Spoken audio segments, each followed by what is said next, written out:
Another episode of the WCW Rewatch. This is Nitro from Denver, Colorado, and man, oh man, oh man, oh man, we have a huge Nitro tonight. Not only does Pepe have some googly eyes, but we have a double main event. We have Ric Flair versus Arn Anderson and Lex Luger versus Macho Man, with Lex Luger's career on the line. We are starting the show at the announce desk per usual, but Ric Flair is out. Ric Flair comes out, tells Eric Bischoff to GTFO, takes his headset, and tells Arn Anderson that he's going to kick his ass tonight. We see a recap of last week when the Giant was destroying everybody, and then immediately, out of nowhere, we get the main event. It is Lex Luger versus Macho Man to start the show. This took me by surprise big time. Like, this is the biggest match. As watching the show, this is the biggest match you could think of, pretty much. We have a retirement stipulation. We have two of the biggest stars in the company, and it's opening the show. Luger's out, headed to the ring. Savage is out. There is a ton of pomp and circumstance. I don't know if I just wasn't noticing previously, but the amount of sparklers that they have going on is July 4th-esque. This is an advanced rest hold, ladies and gentlemen. So Luger and Macho tie up in the ring. They keep the tie-up going all the way outside of the ring. This is innovation in WCW. What's really interesting about this match is how split the crowd is. I mean, when you think about it, it is babyface versus babyface, white-hot babyface versus white-hot babyface. Like, on one hand, I think the crowd is rooting for Savage, but the crowd's also rooting for Luger, and I'm sure the crowd doesn't want Luger to retire. I mean, he just got here, right? He still has a title match against Hogan to come and all that, so the crowd is kind of split, though, every single time a move happens. I thought, personally, that as the crowd realized the severity of the situation, that eventually Luger would get way more applause because they don't want Luger to retire. Like, why would they want one of the biggest stars in the company, one of the biggest baby faces in the company, to retire? So I was kind of shocked here, but throughout the entire match, it is relatively split. Referee spot, we officially have shenanigans. I assumed this match would be full of shenanigans. I was correct. Savage hits the referee. Referee is down. As far as ref spots go, this one wasn't too serious, but the referee's acting like he was shot with a nuke. Savage goes for the elbow, hits it, covers Luger for about a 5 count. I mean, this is okay, he has the match won. And then we have even more shenanigans. The Giant is out. I remember, at this point, the whole reason they're fighting is because Savage thinks that Luger is in cahoots with the Dungeon of Doom. So with the Giant coming out, this is not a good look for Luger, and Savage is going to be pissed. Giant hits the choke slam on Savage, heads to the back. He never, ever touches Luger. So even when Savage watches this back, like, it's going to cause even more of that conspiracy that Luger is somehow tied to the Dungeon of Doom. Lex goes for the torture rack. It is insane how he tries to pick up Savage. He basically tries to put the torture rack on Savage while he's on the ground and then kind of fireman carry him up. It is a crazy way to do this. I mean, considering how big Savage is, this is actually really impressive to watch Luger do this. But Luger eventually gets him into the torture rack. Savage is out. The referee doesn't even worry about raising the arms. Match is over. Luger wins. The crowd kind of jeers. The crowd kind of is like, you cheated. But then they do kind of cheer because, hey, Luger doesn't have to retire. Bischoff says the next match is Eddie Guerrero versus Dean Malenko, but we hear Disco Inferno's music, and Disco Inferno is out. What a treat. But then Eddie Guerrero's out. He interrupts Disco's dancing, and then Dean Malenko is out. So Disco is really out just to dance. He goes right back to the back. No harm, no foul. Just a little dance break. Fun fact, whenever I was first playing WCW World Tour on the N64, I always played as Dean Malenko. I don't know why, but always played as Dean Malenko. I loved the Texas Cloverleaf as a finishing move growing up. Big Dean Malenko fan in my youth. Mongo says something about vultures that makes absolutely no sense. You fans are in for a treat. These guys fly around more than a couple of vultures flying over some dead meat. It's an insane tempo change from the first match to the second match. And WCW really good about this. We see this almost every show where they really understand pacing and they really understand the TV audience. They never, ever put two segments back to back that are similar. They always use the cruiserweights or matches like this to kind of break things up, or If something is slow, then they'll use these guys to ramp up the what the viewer is watching. So this is like trademark blueprint WCW, and a reason why the cruiserweight division was so important for them, because they used it as a vehicle to kind of get the show going, get the crowd going, get the excitement going. They were really good about kind of understanding, okay, what does the audience need right now? Mongo talks about a sex book. Now let me understand this, 1,000 holes. Now there's a book out, 101 sex positions. Where does he come up with 1,000 holes? Don't touch it, Bobby. I will pull your mic. Hogan's limo arrives. Hulkster is in the building. They straight up cut away from the match. Like, this isn't a vignette. They straight up cut away. The match is just happening, but we are in the back. We are hearing from Hulk Hogan and Jimmy Hart. Hogan says he's going to find the Giant and face him eye to eye tonight, and then we go right back to the match. I mean, these two are putting on a show, I'll say that. Like, there's a lot of flippy flips, a lot of like the dance, artistic style of wrestling, something you would see honestly in AEW now. It's much less of the tried and true wrestling, and a lot more of this like kind of choreographed artistry. Guerrero hits a brain buster, which at the time is like his signature move that he uses to set up the frog splash. He goes for the frog splash. Malenko gets the knees up. Guerrero reverses the reversal, gets the pin in like a roll-up situation, gets the win over Malenko. Malenko says he's lucky after the match and says that he wants a rematch down the road. Guerrero says, hey man, I'll wrestle you anytime. Really good match between these two. Again, this is more of like an experience, more of just watching it for what it is. It is poetry in motion, however you want to say it, but great match from two incredible wrestlers. Mean Gene is in the ring and Hogan is out. The crowd goes absolutely ballistic. Hogan says he's had to do some soul searching, brother, and that it's time to belly up to the bar, and that he is on his way to the back to confront the Giant, which is kind of weird that he was in the back, then came out to the ring to announce that he was going back to the back to confront the Giant. But it is what it is. Hogan starts to make his way around the crowd. He's high-fiving people, kissing babies, doing all the Hulkamania stuff. When a woman, an old lady with a cane, attacks Hogan, throws some sand in his eyes or something. The woman, absolutely cracks Jimmy Hart with this cane. And spoiler, the woman is Kevin Sullivan dressed in drag. The Giant is out, and Zodiac. They come out and are just dominating Hogan. They are destroying him. They take his neck brace off. The Giant breaks his neck again. They go a step further and straight up shave his mustache off.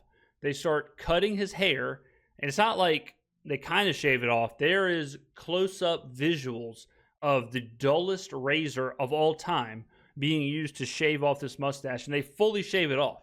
Like, I'll give Kevin Sullivan this. I think Kevin Sullivan sucks. When Kevin Sullivan starts to get on the offensive, he is physical AF. Like, he is putting it on people. I mean, you call him stiff, whatever. He was whacking Hogan and Jimmy Hart with that cane. He delivers some stiff punches, stiff kicks, and now he is shaving the holy hell out of Hulkamania's mustache. I don't know why they keep doing this, but the locker room is not afraid to come and try and save the baby faces. So the American males are out. Insane move here by Buff Bagwell. The American males are out. They get destroyed. The Nasty Boys are out to a huge pop. They get destroyed. The medical staff is out to check on Hogan. Unbelievable scenes here. The guy has a giant-sized hole in his shirt. Bad news for this guy. The camera is on him the entire time. There's nothing the camera can do. So all you see is this guy's underarm. Like, he's got the biggest hole in his shirt. I mean, talk about a bad situation. Like, hey, man, you're about to be on Nitro. We need you to do this stuff in the ring. Like, you're going to be tending to Hulk Hogan. You know, huge moment. And he says, perfect. Give me my shirt. Ask his wife, like, hey, grab me my shirt. No, the good one.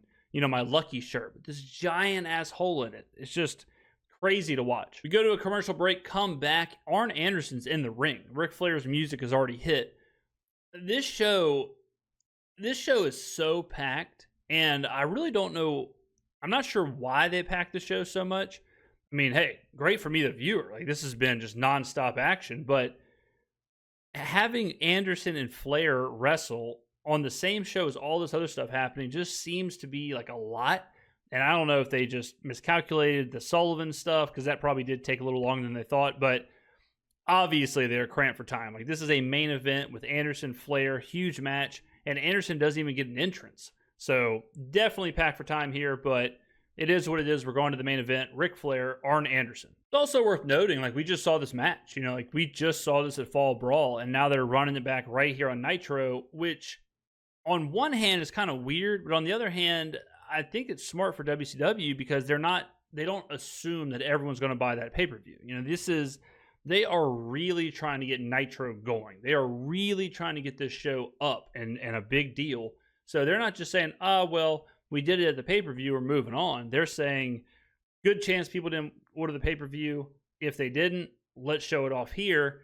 And the way this match plays out, you'll see they're using it to get people to continue watching Nitro. So makes a lot of sense. A lot of what WCW is doing with the booking and just kind of how they even operate the shows, they are really customer business savvy. Like the spots, the promos, the matches, who they're utilizing, it is very much they are selling something, they are trying to get buy-in, and they're much less worried about the actual wrestling itself. Flair is putting it on Anderson, like the entire match. He's just absolutely going after him, chops and punches and whatnot. Anderson gets an eye gouge on the outside, backdrops Flair. I cannot imagine that Matt is doing too much. That had to hurt so bad. Flair gets Anderson in the middle of the ring. He gets him in the figure four. So at this point, I'm watching and I see the figure four get locked in, and I'm thinking, okay, he's like, Pillman's going to come out. So Pillman does come out. I was correct. Pillman goes to the top rope. Flair still has Anderson in the middle of the ring in the figure four. The referee calls for the bell before Pillman hits Flair. So it looks like Anderson taps. We see the bell, we see the referee. Pillman hits Flair. Heenan starts talking about how Anderson held on. He keeps saying, like, Anderson held on. He showed the toughness. He held on before Pillman, or he didn't tap, and Pillman got there, and it shows this, and this from Anderson.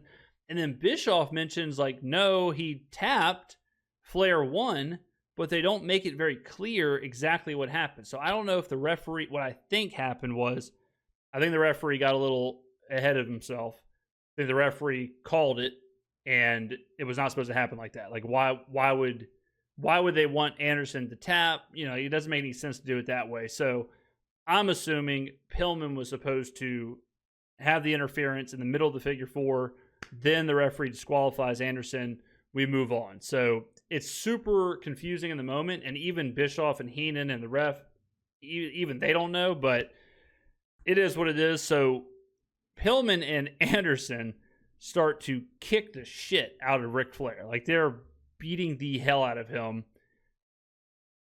Foot stomps, knees into the ribs, the whole thing. That ends the show in the ring. We go back up to the announce table. Bischoff mentions that in the last 30 seconds, Nick Bockwinkel has made a match for Ric Flair and Arn Anderson next week in a steel cage.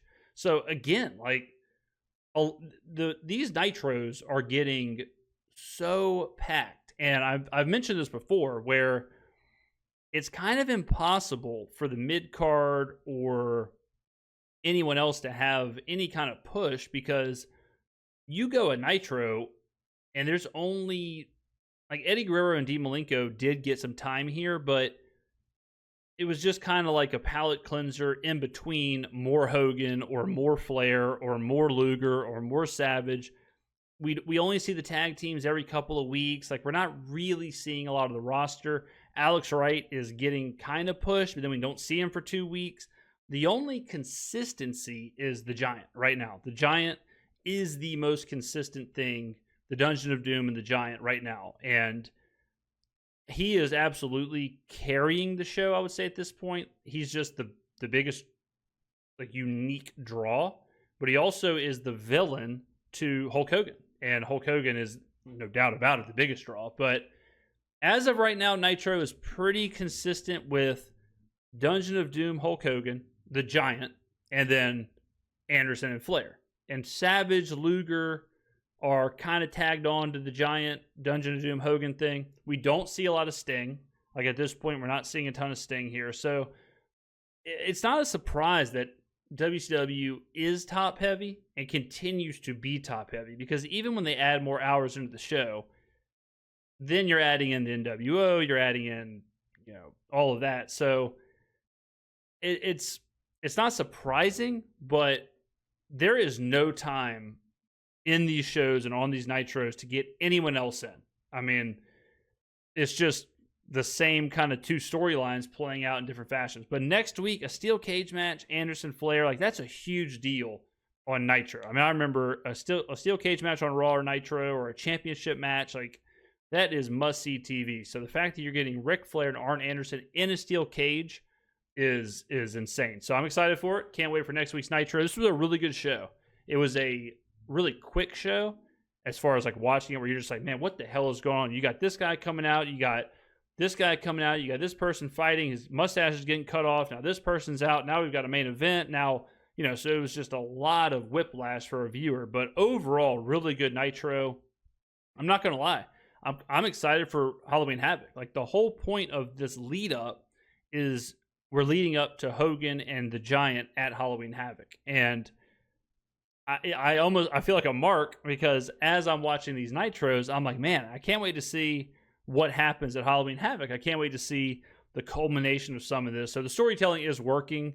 The Giant is so needed in the Dungeon of Doom. I mean, everyone else is such a clown with Zodiac and I mean, even Ming, like, you can't take him seriously. It's Sullivan to an extent, but the Giant is so physically imposing and he's so impressive. Like, you have to take him seriously. So, and he is the guy who you look at and you're like, how is Hogan going to beat this guy? How is he going to do this? So he's the perfect villain right now. And man, like, the Dungeon of Doom is so lucky that he's there. But another good Nitro. Next week, steel cage match, Anderson, Flair. I'm sure it'll be a lot of fun. We'll see you there on another episode of the WCW Rewatch.